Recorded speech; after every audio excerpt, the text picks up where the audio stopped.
Hi everyone. We are going to work on getting the video on in-towing. Thank you guys so much for all of your questions. There was some varied questions that came in, so it might take more than one video. Otherwise, the video is going to kind of go like this, which mine already sort of do. We are out of town right now. It's been an interesting day already. This one got car sick. I now have a tension headache. Fun time. So we're going to do the best we can. First, I wanted to spend some time talking about in-towing. What does that mean? So some people call it pigeon-toed. So it's when your toes tend to point in. Now, this can come from several different causes. And so what you want to do before you start rotating things and twisting things is you want to figure out the cause. This is where you can start doing a torsional hip profile. What that's going to do is it's going to look at your femur. Inside the femur, it can twist like this. And as a baby, we're all born with a twisted femur. As our glutes strengthen, it starts to derotate.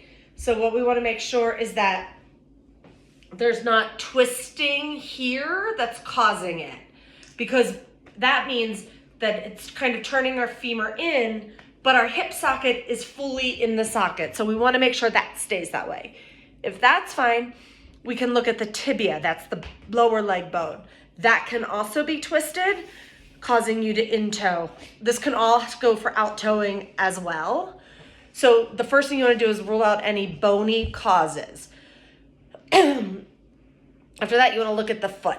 Now the foot, sort of like the hand, here's the toes, and then there's this part. Some feet, the bones go inwards. I can't make my hand do it very well, but like the toes kind of look like they're going straight and bend in like this. It's called metatarsus adductus, very fancy name.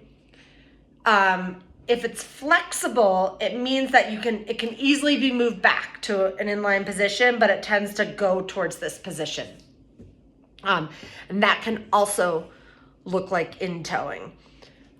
So those are important things to find out. Now, say you do all of that and there's no rotation in the femur, no rotation in the tibia, the foot is straight, and they're still in-towing.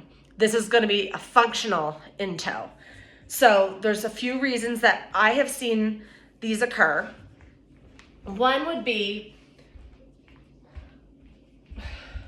when we're walking, our outer hip holds us up. If this is not strong, we drop down.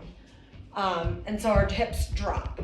So if you're weak, and you might not be able to see this, it might not be a dramatic hip drop. I've seen it when I just do video in slow motion on kids. But if this is not stable and it drops down, the leg is going to kind of come in.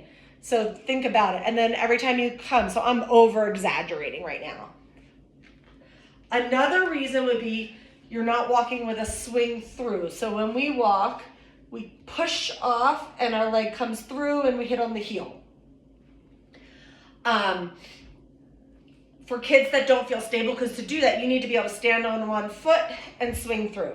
Some of these kids might walk with a wider base of support. And so what they're doing is they're swinging from the hips. So we call that circumduction.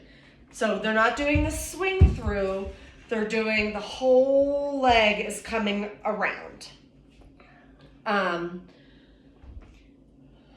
Another time we see it is if a kid doesn't have a good push off with their push off to come through here, it can kind of go do the circumduction as well. It's just for a slightly different reason. They're not clearing. Okay, we're not talking right now. We're gonna wait. Because they're not getting that terminal stance to push off and swing through, they get here and then they kind of have to lift and they do some circumduction again, but it's not because they have that wider base of support. And then I don't know if this is necessarily a separate reason, but especially the littler kids that we see, like 4 and under, maybe even up to 5, but definitely like the little ones, they tend to just have these like floppy feet, like not quite aware of where their feet are, what their feet are doing. They tend to be the ones that kind of have several factors, but like really just increasing that foot awareness and activation can help as well. So like if we were walking or if I'm picking up my foot, I can control what it's doing. Some of these kids that we've seen, like they have their feet just, it seems like it's a separate part of their body. I don't know a better way to explain that. So that is kind of my breakdown on in-toeing and the important things to look at and what some potential causes are going to be. I'm already at 5 minutes, so I'll do a next one.